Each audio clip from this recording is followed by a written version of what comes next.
The next thing you need to remember from Science 10 is a formula. Now, this first formula has everything to do with temperature change. So really quickly, as a review, and this is in your notes, remember that temperature is just a measure of the kinetic energy of the movement of the molecules. The average of all those movements together is how we measure temperature. So if we're talking about a temperature change, then what we're talking about is just those molecules speeding up or slowing down. They're not changing into new products or anything. They're still the same thing. They're just moving faster or slower. So remember, this is not a chemical change. This is, if you started with iron, you're going to end with iron. If you started with water, you're going to end with water. There's no change, just a change in their kinetic energy. There's also a specific heat capacity. So in Science 10, you would have learned about this. But for example, the specific heat capacity of water is 4.19 joules per gram degree Celsius. And what that really is saying is if I had 1 gram of water, it would take 4.19 joules of energy to make that 1 gram change temperature by 1 degree Celsius. That's how much energy it would take to heat it up. Now, in your data booklet, you have that number, as well as some other specific heat capacities like copper or iron or things like that.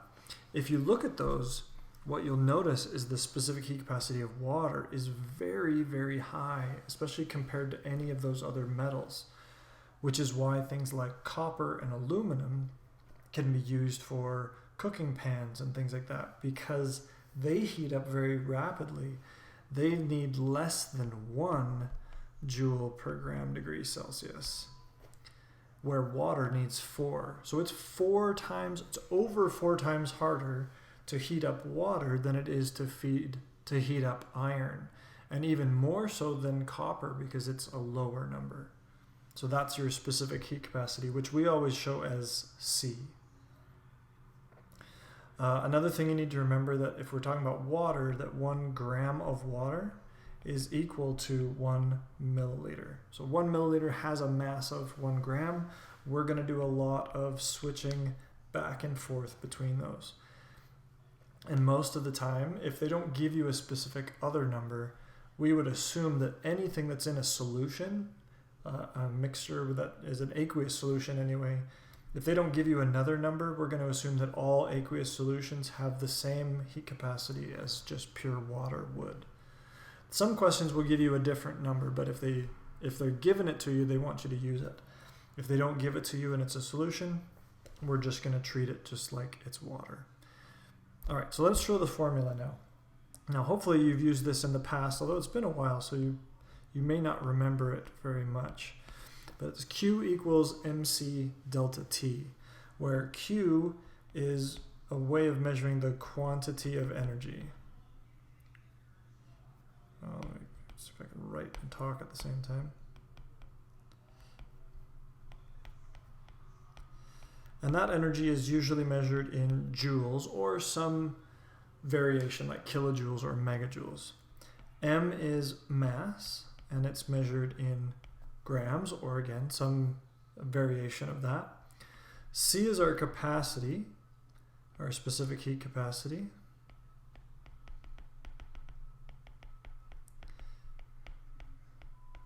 And we've already mentioned that its units are in joules per gram degree Celsius.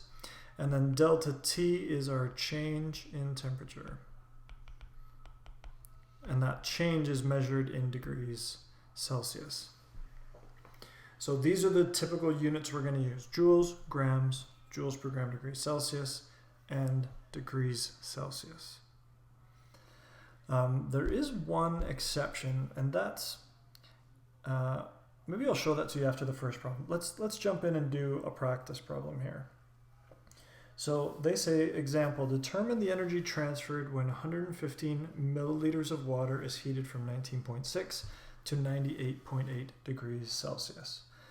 So I start with my formula. Q is equal to mc delta T. And I'm looking for the energy transferred, so that is Q. That's what I'm trying to find. So I need to know all these other numbers so I can find Q. They don't directly give me the mass, but they do tell me that it's 115 milliliters, and I know that 115 milliliters is the same as saying 115 grams. So there's my mass. The capacity, this is water, so you can look in your data booklet. You'll memorize this number after a while, but water is 4.19, not G, 4.19 joules per gram degree Celsius. And you can see already, hopefully, that the grams are going to cancel.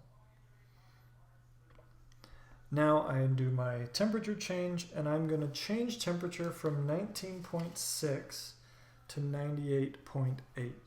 So if you take out your calculator, you can figure out how much of a change that is by going final minus initial. So 98.8 minus 19.6 is a change of 79.2 degrees Celsius. And now my degrees Celsius is going to cancel. So you should be able to see here that your units are going to be in joules. They're the only unit that's remaining. So now I just multiply 115 times 4.19 times 79.2 gives me 38,162.52 joules. Now again, like we talked about with the metric conversions, this is a bit of a messy number, and it's definitely not significant digits. All of my numbers up here only have 3 significant digits, which means my answer needs to have 3 significant digits. So rather than leave this in joules, I'm going to convert it to kilojoules, and that means I need to go 3 to the left, and this becomes 38.2 kilojoules, and that's my final answer. Excuse me.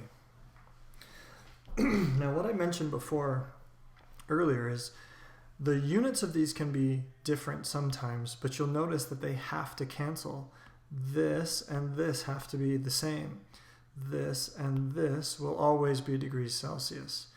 And the same with your joules, those energy units, they have to match so that things cancel out when you're doing the math. So another time that this can show up is, let's say the question gave you that the mass was 30.2 kilograms. Well, if I use that and then 4.19 joules per gram degrees Celsius, and degrees Celsius, let's say it's 10, it's the change. But if I do that, I'm going to end up with grams canceling, degrees Celsius canceling, but the kilo didn't. So now my answer will be potentially in kilojoules rather than just joules. So be aware of that. The other thing you can do, another way of thinking about this, is if you took the 4.19 joules per gram degrees Celsius, if I take a fraction like 4/5 and I times the top number and the bottom number by the same thing, so now I get 40/50, well, this and this mean exactly the same thing. So if I times this by 1,000 and I times this by 1,000, I can apply those to the units to say that I have 4.19 kilojoules per kilogram degrees Celsius. So just these units I've times by 1,000, but since I did the same thing to the top and the same thing to the bottom, this and this have the same value. But in that case, it would let me cancel out the kilograms. I'd still cancel out my degrees Celsius, and I'd be left with kilojoules. So either way you want to think about it, if you'd rather write kilojoules per kilogram, that's fine. But the important thing to notice here is the number doesn't change. It's still 4.19. And if I change this one, I have to also change that one. Or you can use like I did at the top and just recognize that I can cancel the grams with only the grams, but that leaves the kilo if you do it that way. All right, so now that you've got that, you should be able to do questions 1 through 2 on 1-3. If you want to do those now, or if you want to finish the videos with the other stuff and then do them all together, that's fine too. But that's the information you'll need to be able to do those first couple of questions.